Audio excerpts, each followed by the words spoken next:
Bersama-sama kita tundukkan kepala dan kita berdoa. Bapa kami yang ada di dalam surga, kami datang kepadamu dan bermohon, kiranya Tuhan menerangi kami dengan firman-Mu, agar kami dapat menjalani hidup kami dengan baik dan benar di hadapan Tuhan. Suci kuduskan kami ya Tuhan, supaya firman-Mu boleh bertumbuh dengan baik di dalam hati kami, berbuah dan memberikan kekuatan kepada kami. Terima kasih Tuhan pakai hamba-Mu supaya dapat menyampaikan firman ini dengan baik. Dan anugerahi dia hikmat dan kuasa-Mu supaya dia dapat menyampaikan dengan baik firman ini. Mari Tuhan berfirmanlah kepada kami karena kami sudah siap untuk mendengarkannya. Amin. Saudara-saudara, saya ingin mengajak saudara untuk membuka satu bahagian firman Tuhan dari kitab Markus pasalnya yang keempat ayat 35 sampai 41. Kalau saudara sudah menemukan bahagian ini, saya akan membacakannya buat saudara-saudara sekalian. Demikian bunyi firman Tuhan. Pada hari itu, waktu hari sudah petang, Yesus berkata kepada mereka, marilah kita bertolak ke seberang. Mereka meninggalkan orang banyak itu lalu bertolak dan membawa Yesus beserta dengan mereka dalam perahu di mana Yesus telah duduk dan perahu-perahu lain juga menyertai dia. Lalu mengamuklah taufan yang sangat dahsyat dan ombak menyembur masuk ke dalam perahu sehingga perahu itu mulai penuh dengan air. Pada waktu itu Yesus sedang tidur di buritan di sebuah tilam. Maka murid-muridnya membangunkan dia dan berkata kepadanya, "Guru, engkau tidak peduli kalau kita binasa?" Ia pun bangun, menghardik angin itu dan berkata kepada danau itu, "Diam, tenanglah." Lalu angin itu reda dan danau itu menjadi teduh sekali. Lalu ia berkata kepada mereka, "Mengapa kamu begitu takut? Mengapa kamu tidak percaya?" Mereka menjadi sangat takut dan berkata seorang kepada yang lain, "Siapa gerangan orang ini sehingga angin dan danau pun taat kepadanya?" Saudara, sampai sana pembacaan firman Tuhan. Saudara berbahagia jika membaca dan merenungkan firman Tuhan ini. Saudara-saudara yang kasih dalam Tuhan, saya percaya kita pernah mengalami satu keadaan yang biasa orang bilang sebagai mual.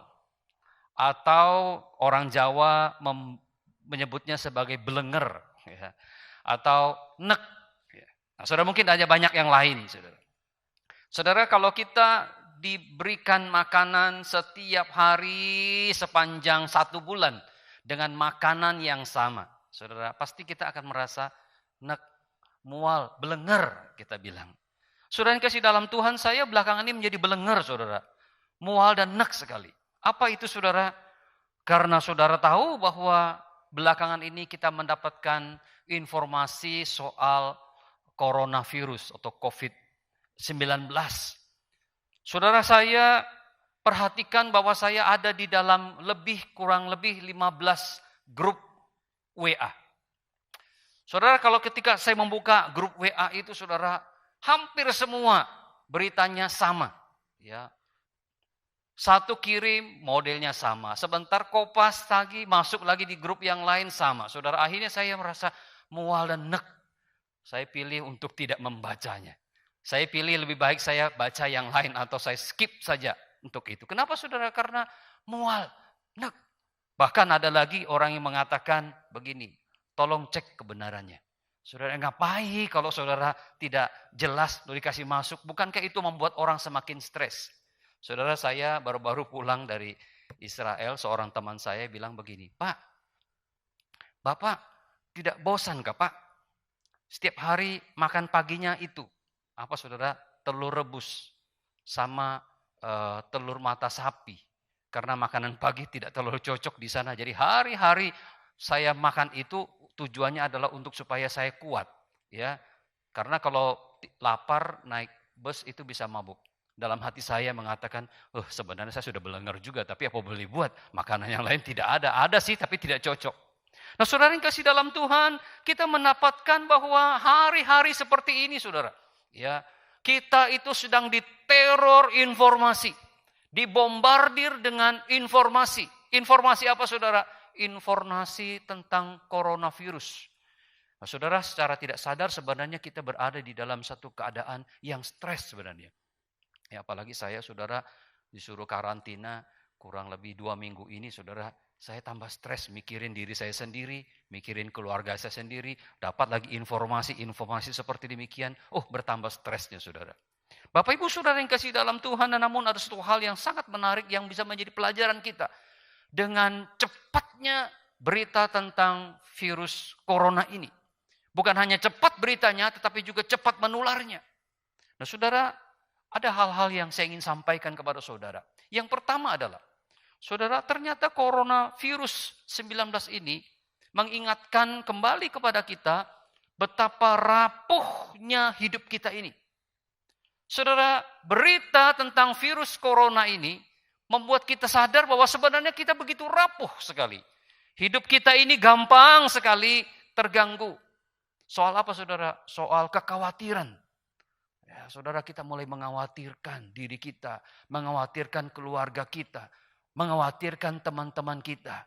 Saudara, bukan hanya khawatir, kita juga masuk ke satu keadaan lebih dalam lagi, kita mulai takut. Ya. Takut. Aduh, jangan-jangan saya ini membawa virus. Atau jangan-jangan dia membawa virus. Ya. Saudara, bukan hanya itu saja, saudara. Ya, mulai timbul kecurigaan. Ya, jangan-jangan kalau saya belanja, dia kembalikan uang, itu uangnya sudah ada virusnya. Jadi kita itu bagaimana caranya ya? Sudah, kita cuci tangan atau pakai sanitasi ya. Itu cuci tangan. Saudara, kita mulai curiga satu dengan yang lain. Ya, kita tidak mau jabat tangan, jangan-jangan dia membawa. Saudara, bukan hanya itu saja, saudara. Bahwa kita melihat bahwa kerapuhan hidup kita itu adalah, saudara, kita juga mengalami apa yang disebut dengan kematian. Saudara, hari-hari ini kita mendapati bahwa ada begitu update tentang orang yang mati karena virus ini, coronavirus ini. Saudara yang kasih dalam Tuhan, itu menggambarkan, memberitahukan kepada kita betapa rapuhnya kehidupan kita ini. Saudara, hanya satu titik virus membuat kita tidak berdaya. Dan saya percaya saudara juga sedang tidak berdaya.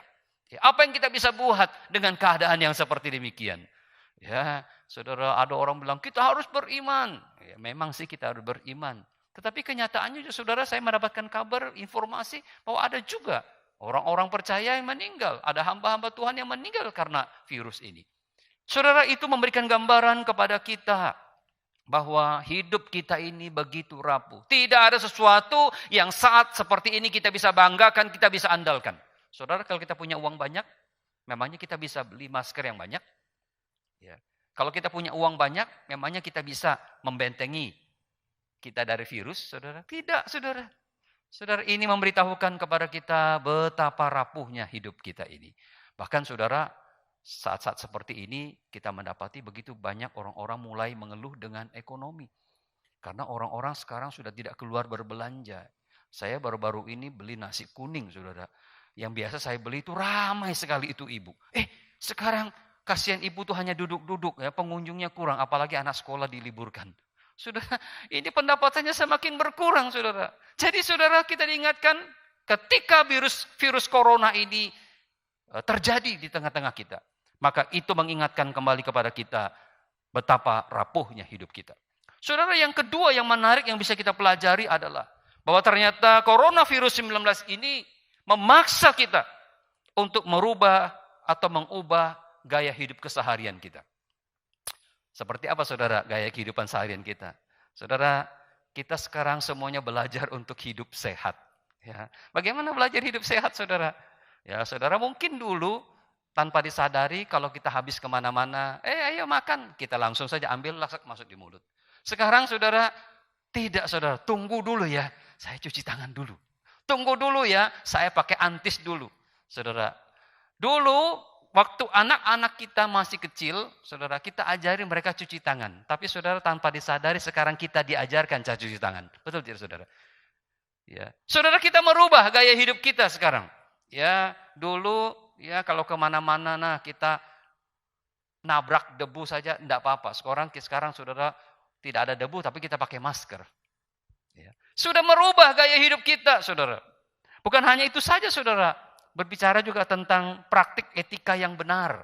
Saya ingat dulu ketika kita masih muda-muda, ya suka goyan-guyunan. Ketika kita bersin, kita langsung sengaja di mukanya orang. Ya, hacim, mukanya orang seperti begitu. Ya, betul enggak? Kalau kita batuk, malah kita sengaja batuk di mukanya orang. Saudara, ya kadang-kadang teman-teman goyon sama kita dipukul, kita lari.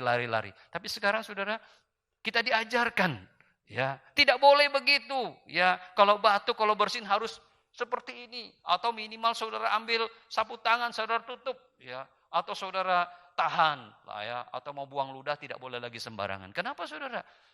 Ya, karena di sana banyak sekali bibit-bibit virusnya.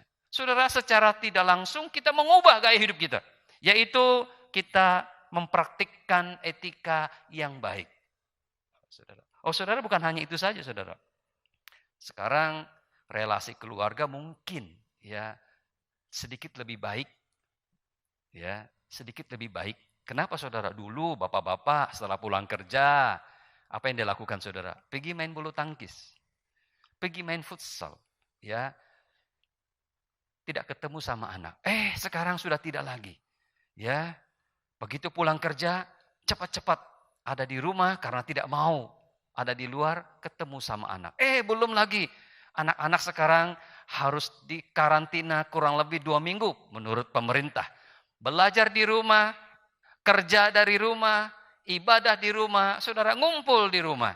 Ya, saudara, saya juga mendapat sih informasi-informasi, anak tidak dikasih sekolah, ya menghindari virus corona, mamanya yang hipertensi. Ya, hadapi anak-anak. Saudara, tapi nyatanya saudara dengan adanya seperti itu, bukankah keluarga menjadi lebih akrab, lebih intim, ya. Ada waktu bersama-sama dengan keluarga di rumah. Saudara, bukan hanya itu saja saudara, kita melihat ada relasi sesama menjadi lebih kuat. Ya, saudara mungkin sedang me-WA, bagaimana keadaanmu? Sehat tidak? Ya. Bagaimana keadaanmu? Ya, ditanya-tanyai dulu saudara. Kalau ketemu di gereja tidak tanya-tanya, tapi karena tidak ketemu di gereja kita sekarang bertanya-tanya. Relasi dengan sesama itu menjadi kuat, saudara. Saya baru pulang, ya, jadi saya menyadari betul bahwa saya berada pada tempat yang pada waktu itu memang ada berita tentang virus ini, sehingga berterima kasih kepada majelis yang memberikan keputusan supaya saya dikarantina selama kurang lebih 2 minggu. Sebenarnya saudara, saya juga stres sebenarnya di karantina seperti begitu ya. Tetapi untuk kebaikan, ya, maka saya di karantina. Saudara, tahu tidak saudara? Ketika saya di karantina, saudara, ada jemaat-jemaat. Ditanya, Mose, kau ada di rumah? Iya, di karantina. Oh, kalau gitu saya bawakan kau makanan. Saudara, saya dibawakan makanan. Ya, ini makanan untuk kamu. Ya, aduh, saya bilang luar biasa sekali ya jemaat ini ya. Tapi dengan demikian maka relasi semakin baik. Mose, kau bagaimana keadaanmu? Sehat-sehat? Ada lagi kemarin dia telepon saya, Mose, kau sehat-sehat ya? Saya suruh anak saya bawa makanan. Dia bilang, tidak usah. Ada sudah makanan. Bahkan saya kasih tahu istri saya, aduh, ini orang kasih makanan tidak salah-salah juga. Kasih makanan itu bisa dimakan sampai 2 hari, tidak habis-habis, saudara. Ya, saya seorang diri dikasih untuk seperti satu rumah, saudara. Jadi bagaimana bisa kasih habis? Tapi saudara, kenyataannya seperti itu, relasi menjadi lebih baik, saudara. Jadi saudara, secara negatif virus ini ada, tapi secara positif juga ada, saudara. Merubah kehidupan atau gaya kehidupan kita.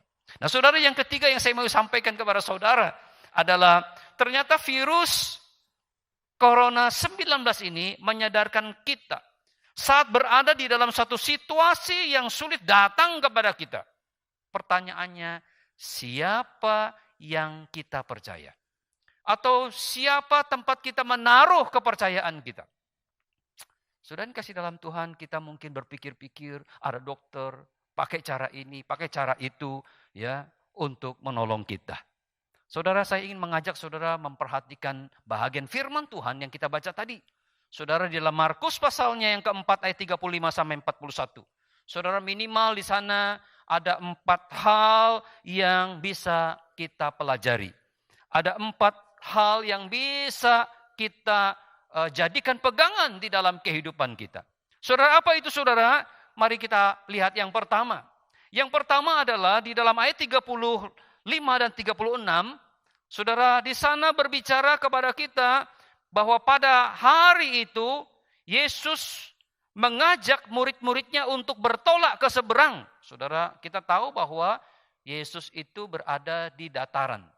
Ya, di depannya adalah Danau Galilea.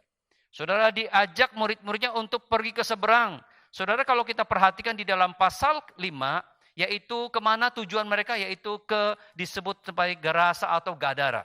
Ya, saudara, dalam kisah pasal 5 itu ada orang yang kerasukan. Jadi Yesus sudah tahu di sana ada orang yang perlu ditolong. Nah, saudara, kita melihat Yesus mengajak murid-muridnya ya, untuk meninggalkan orang banyak itu dan pergi ke seberang. Heran sekali adalah saudara, apa pilihan Tuhan Yesus? Pilihan Tuhan Yesus adalah bukan memutar jalan darat yang jauh lebih aman, ya, tetapi pada petang itu atau sudah sore itu dia memilih untuk bersama-sama muridnya naik ke atas perahu. Saudara, ini memberitahukan kepada kita sebenarnya siapa itu Yesus. Saudara, dia bisa mengambil jalan darat, tetapi dia memutuskan untuk mengambil jalan laut atau jalan sungai atau danau. Artinya apa saudara? Artinya kita diberitahukan bahwa Yesus itu adalah penguasa, baik darat maupun laut. Dia berkuasa atas ciptaan alam semesta ini. Saudara, itu yang diberitahukan kepada kita. Saudara, dia tidak pilih-pilih bilang, kalau gitu kita jalan darat saja lebih aman. Oh tidak, bagi Yesus semua tempat adalah aman bagi dia. Yang mungkin pada waktu itu Yesus sudah tahu ketika dia akan jalan melalui danau ini akan terjadi sesuatu. Saudara, saya merenungkan ini adalah bahwa badai ini bukan saja berbicara tentang alam pada waktu itu yang memang memungkinkan. Tetapi saya berbicara karena pasal 5 berbicara tentang ada orang yang mau dirasuk setan. Orang yang dirasuk setan yang mau ditolong oleh Tuhan Yesus. Jadi ketika Yesus ingin ke sana, maka setan atau iblis itu datang untuk mengganggu, ya, mengacaukan mereka. Ya. Jadi saudara, saya membayangkan bahwa badai datang itu adalah karena si iblis itu datang supaya mengganggu agar mereka tidak bisa sampai ke sana. Tetapi justru Yesus memakai momen itu untuk memberitahukan kepada murid-muridnya siapa dia sesungguhnya. Ingin memberitahukan siapa dia. Dia adalah penguasa alam semesta ini. Dia penguasa lautan dan daratan. Saudara, kita bersyukur kepada Tuhan. Yesus yang saudara dan saya percaya, dia adalah Yesus sebagai penguasa alam ini. Laut maupun daratan. Dia yang menjadi penguasanya. Saudara, tidak salah saudara menaruh iman kepada Yesus. Sebab dia tidak sama seperti bayangan orang sebagai nabi saja. Tidak. Alkitab memberitahukan kepada kita di dalam Kolose pasal 1 ayat 16, Yesus adalah pencipta segala sesuatu. Saudara, di bagian ini mengingatkan kembali kepada kita bahwa Yesus itu adalah pencipta segala sesuatu. Saudara, yang kedua, saudara, dari bacaan ini kita dapat pelajaran yang kedua adalah bahwa bersama Yesus bukan berarti hidup bebas dari masalah. Ya, saudara, banyak ajaran-ajaran yang memberitahukan ketika kita ikut Yesus maka masalah beres. Ya, ketika kita Yesus kita tidak akan menjadi miskin. Ketika kita ikut Yesus kita tidak akan mengalami kesakitan. Ketika kita ikut Yesus kita tidak mengalami yang namanya tantangan dan pergumulan. Saudara, itu ajaran yang keliru, saudara. Ajaran keliru. Saudara, kalau kita membaca di dalam bagian firman ini ayat 37-38 berkata demikian. Lalu mengamuklah taufan yang sangat dahsyat dan ombak menyembur masuk ke dalam perahu sehingga perahu itu mulai penuh dengan air. Pada waktu itu Yesus sedang tidur di buritan di sebuah tilam. Jadi apa saudara ceritanya? Bahwa ternyata Yesus tidak jauh. Yesus ada di antara muridnya. Satu perahu dengan murid-muridnya. Saudara, dia mengalami apa? Mereka mengalami apa? Alkitab memberitahukan badai yang sangat dahsyat sekali. Saudara yang kasih dalam Tuhan, jangan salah. Ketika kita mengiringi Tuhan bersama dengan Yesus, saudara, justru kita akan semakin banyak menghadapi pergumulan tantangan. Yesus berkata, kalau engkau ingin ikut aku, maka pikullah salib. Salib berbicara tentang penderitaan. Saudara, jangan salah. Ketika kita sudah mengiringi Tuhan Yesus bukan berarti kita terhindar dari masalah. Bahkan saudara, banyak kejadian-kejadian anak-anak Tuhan. Ketika dia mengiringi Tuhan justru masalah semakin banyak datang. Sama dengan murid-murid, saudara. Kalau kita tahu bahwa murid-murid ini bukanlah orang yang tidak punya pengalaman terhadap badai seperti ini, ya, badai-badai yang dihadapi itu biasa bagi mereka sebagai seorang nelayan yang unggul. Tapi kali ini, saudara, mereka menghadapi satu taufan yang sangat dahsyat sekali. Justru ketika mereka bersama dengan Yesus. Bapak, Ibu, Saudara yang kasih dalam Tuhan. Jadi saudara, apa yang bisa kita pelajari dari bagian ini? Kita diingatkan saudara, bahwa ketika kita bersama dengan Tuhan Yesus, jangan bermimpi kita tidak menghadapi permasalahan. Hari ini saudara, kita mendapati bahwa banyak juga orang-orang anak-anak Tuhan yang sedang mengalami masalah, yang terinfeksi dengan virus corona. Mereka adalah anak Tuhan. Bahkan mungkin sudah ada yang dipanggil oleh Tuhan. Saudara, bukan berarti tidak ada masalah. Di dalam hidup kita bersama Yesus selalu ada masalah. Saudara, kita harus camkan ini. Itulah sebabnya saudara, apa yang harus kita lakukan ketika kita tahu, ketika kita bersama dengan Tuhan tetap ada masalah. Saudara, yang perlu kita lakukan adalah bagaimana kita mengimani bahwa Yesus itu adalah penguasa alam semesta ini. Yesus itu adalah pencipta segala-galanya. Saudara, dia bisa izinkan kita mengalami permasalahan itu di dalam kehidupan kita. Tapi kita jangan putus asa atau mempertanyakan Tuhan. Tetap kita menaruh iman setia kita kepada Tuhan. Saudara-saudara yang kasih dalam Tuhan. Nah, yang ketiga yang bisa kita pelajari dari bagian ini adalah, yaitu saudara, hadapilah masalah hidup kita bersama dengan Yesus. Saudara, kalau kita memperhatikan di dalam ayatnya yang ke-38 dan 39.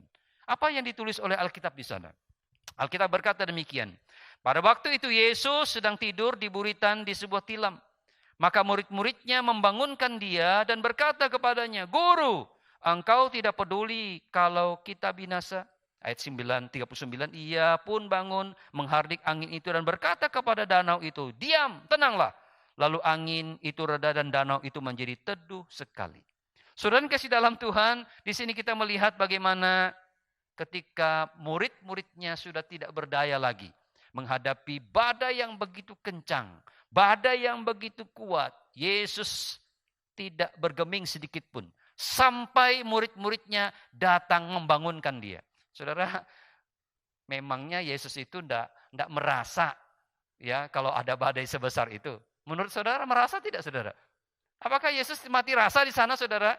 Ya, atau karena dia terlalu lelah, sehingga tidak merasa, saudara? Saya rasa tidak mungkin. Kalau air sudah masuk, saudara, minimal air itu terpecik mukanya. Saudara, kan biasa kita kasih bangun orang kan dengan percikan air di mukanya. Sampai orang bangun kan, kaget kan.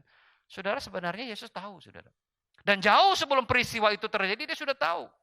Tetapi mengapa dia membiarkan sampai murid-muridnya datang membangunkan dia. Bahkan saudara, tulisan kitab Markus ini sedikit keras ya, atau sedikit kasar gitu ya. Kasarnya begini saudara, Guru, engkau tidak peduli kalau kita binasa. Saudara, kalau kita membaca di dalam kitab Matius pasal 8 yang merupakan paralelnya, Matius pasal 8 ayat 25, di sana lebih halus. Matius menulis, dia bilang begini, Tuhan, tolonglah kita binasa. Tuhan, tolonglah kita binasa. Saudara mau pakai terjemahan yang mana? Sama aja bagi saya, saudara. Artinya apa, saudara? Ada seruan kepada Tuhan Yesus. Mau dengan cara kasar, mau dengan cara halus, sama ada seruan. Artinya apa, saudara? Hari-hari yang seperti demikian, saudara. Ketika murid-muridnya mengalami suatu pergumulan yang besar, mereka datang kepada Tuhan. Supaya mereka bisa menghadapi permasalahan ini bersama-sama. Saudara yang kasih dalam Tuhan, hari ini kita banyak menjadi ketakutan, menjadi khawatir. Hidup kita terbebani dengan berita teror-teror yang namanya bombardir informasi soal virus corona ini, saudara. Kita menjadi lelah, ya, mental kita menjadi lelah, pikiran kita menjadi lelah, ya, fisik kita menjadi lelah, ya, akhirnya kita tidak sakit pun menjadi sakit, saudara. Tetapi hari ini saya mau ingatkan kepada saudara, sebesar apapun teror yang saudara sedang alami hari ini, saudara, mari kita hadapinya bersama dengan Yesus. Jangan hadapi sendiri, saudara. Ya, jangan saudara pikul sendiri, saudara. Hadapi bersama dengan Tuhan Yesus. Bagaimana caranya? Mari kita berseru kepada Tuhan Yesus. Tuhan tolonglah, Tuhan tolonglah, Tuhan tolonglah. Saudara dikasih dalam Tuhan, seruan tolonglah. Saudara, Alkitab dengan jelas mengatakan setiap orang yang berseru kepada Tuhan, Tidak pernah Tuhan tidak dengarkan. Yang persoalannya kadang-kadang kita tidak berseru kepada Tuhan. Kita berseru kepada yang lain. Ya, kita memakai akal-akal kita, bagaimana caranya. Saudara, boleh saja. Tetapi hari ini saudara, ketika kita menghadapi kondisi yang seperti demikian, mari kita bersama-sama berseru kepada Tuhan. Saya kasih tahu istri saya supaya kita ini sudah dibombardir dengan berita-berita yang seperti demikian. Saya katakan ada 15 lebih grup, setiap grup masukkan dengan berita yang sama, jadi lelah. Kenapa tidak sih kita cantumkan saja? Mari kita sama-sama berseru kepada Tuhan, jauh lebih baik. Ya, masukkan berita-berita yang informasi-informasi yang positif saja gitu loh. Ya, saudara, mari kita bersama-sama berseru kepada Tuhan. Tuhan tolonglah. Hari ini kita berada dalam keadaan demikian, mari kita serukan Tuhan tolonglah. Dan yang terakhir, saudara yang dikasih Tuhan. Dari bacaan firman Tuhan ini yang keempat, apa yang kita bisa pelajari adalah Alkitab memberitahukan kepada kita, jangan takut pada masalah tetapi takutlah pada Yesus. Ya, jangan takut kepada masalah yang dihadapi tapi takutlah kepada Yesus. Saudara, maksudnya apa saudara? Kadang-kadang saudara ketika kita menghadapi masalah justru membawa kita tidak takut kepada Tuhan. Maksudnya saudara, ketika kita menghadapi masalah kita mencari pertolongan-pertolongan di luar. Ya. Pergilah ke dukun, pergilah kepada pelihat, pergilah kepada orang pintar, saudara. Kita tidak takut sama Tuhan Yesus. Ya, kita takut kepada masalah, kita mencari pertolongan-pertolongan yang lain. Saudara, tidak demikian. Kita tidak boleh takut kepada masalah, tapi lebih baik kita takut kepada Tuhan Yesus. Saudara, Alkitab memberitahukan kepada kita di dalam ayat ke-40 berkata demikian. Lalu ia berkata kepada mereka, mengapa kamu begitu takut? Mengapa kamu tidak percaya? Saudara, catatan saya adalah, mengapa kamu begitu takut? Saudara, beda loh, ya. Mengapa kamu takut dengan begitu takut? Ya. Kalau mengapa kamu takut, artinya apa saudara? Biasa, semua orang punya perasaan takut. Betul ya? Kita punya perasaan takut. Tetapi saudara, ketika sesuatu itu begitu kencang menggerogoti kita atau begitu kencang menghampiri kita, maka kita bukan hanya takut, tapi kita menjadi begitu takut. Saudara, pertanyaan saya, saudara, kita sekarang takut atau begitu takut? Dengan merebaknya virus corona yang cepat begitu, saudara, kita menjadi takut atau begitu takut? Saya percaya kita bukan takut lagi, tapi begitu takut. Sama dengan murid-murid, saudara. Murid-murid mereka takut, ya. Ketika mereka menghadapi badai-badai, ya takut. Tetapi untuk kali ini mereka begitu takut. Kenapa? Karena tidak biasa. Saudara yang kasih dalam Tuhan, Yesus mengatakan, mengapa kamu begitu takut? Saudara, hari ini Tuhan mengingatkan kepada kita. Mengapa kita begitu takut? Sehingga kita kehilangan kepercayaan kita. Mengapa kita begitu takut? Sehingga kita tidak yakin kepada Yesus yang kita percaya. Saudara yang dikasih Tuhan, ketika Yesus meredakan badai itu. Saudara perhatikan ayat 41. Ayat 41 berkata demikian. Mereka menjadi sangat takut dan berkata kepada satu yang lain. Sekarang mereka bukan takut saya, tapi sangat takut. Takutnya kepada siapa saudara? Bukan lagi kepada badai, tetapi takut kepada Yesus. Ya. Oh, jadi yang lalu dia tidak takut kepada Yesus ya? Ya. Maksud takut di sini apa saudara? Kalau kita perhatikan lanjutannya, berkata demikian. Siapakah gerangan orang ini sehingga angin dan danau pun taat kepadanya? Mereka menjadi sangat takut kepada Yesus. Bukan takut apanya, tapi mereka melihat Yesus itu berbeda, orang yang berbeda. Jadi saudara, masalah yang mereka hadapi membawa mereka untuk melihat Yesus yang berbeda. Dan ketika mereka tahu Yesus yang berbeda itu, timbullah perasaan takut, artinya mereka itu menjadi hormat kepada Yesus. Takutnya di sini adalah mereka itu menjadi kagum kepada Tuhan Yesus. Takutnya di sini membuat mereka untuk sujud menyembah kepada Yesus. Saudara yang kasih dalam Tuhan, kita diingatkan kembali.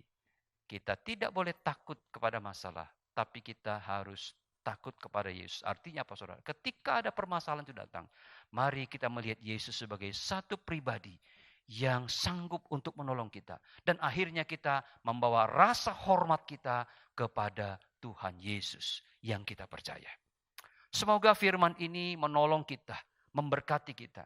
Ketika kita menghadapi tantangan pergumulan, khususnya kita sedang dibombardir dengan masalah virus corona ini. Mari sama-sama kita memandang kepada Yesus. Dia adalah pencipta alam semesta ini. Mari bersama-sama kita menghadapi permasalahan kita bersama-sama dengan Tuhan Yesus. Mari kita menunjukkan rasa hormat kita dan penghargaan kita kepada Tuhan Yesus dengan membawa diri kita untuk bergantung sepenuhnya kepada Tuhan Yesus. Mari kita berdoa. Bapa kami yang ada di dalam kerajaan surga, kami menaikkan pujian syukur kami kepadamu ya Tuhan. Buat nasihat firman-Mu di tengah-tengah kehidupan kami yang dibombardir dengan berita-berita masalah penyebaran coronavirus 19 ini. Kami sadar Tuhan kami tidak bisa berbuat apa-apa. Kami adalah orang-orang yang rentan. Kami adalah orang-orang yang lemah, rapuh adanya. Tetapi hari ini Tuhan di tengah-tengah kerapuhan kami, Engkau mengajak kami bersama-sama untuk melihat satu peristiwa yang pernah Engkau lakukan bersama dengan murid-murid. Bahwa Engkau sanggup meredakan badai yang begitu kuat, yang begitu hebat. Asal kami mau bersama-sama dengan Tuhan menghadapinya. Ajari kami Tuhan untuk tidak takut kepada masalah, tetapi menaruh rasa hormat kepadamu. Karena Engkau adalah Allah yang berdaulat atas kehidupan kami. Kami percaya Tuhan akan memelihara, menjaga, melindungi kami. Kami percaya Tuhan akan menolong kami untuk dapat melewatinya. Kalaupun kami diizinkan untuk menghadapinya atau mengalaminya. Terima kasih Tuhan, teguh kuatkan iman jemaat-Mu supaya mereka menaruh iman kepadamu senantiasa. Terima kasih, inilah doa ucapan syukur kami kepadamu. Akhirnya saudara-saudara arahkanlah hatimu dan terimalah berkat Tuhan. Kiranya kasih yang sempurna dari Allah Bapa, anugerah dari Tuhan Yesus Kristus, pertolongan, penghiburan, dan kekuatan dari Allah Roh Kudus akan menyertai saudara-saudara sekalian. Mulai saat ini sampai Yesus datang yang kedua kalinya. Amin. Terima kasih Tuhan memberkati saudara.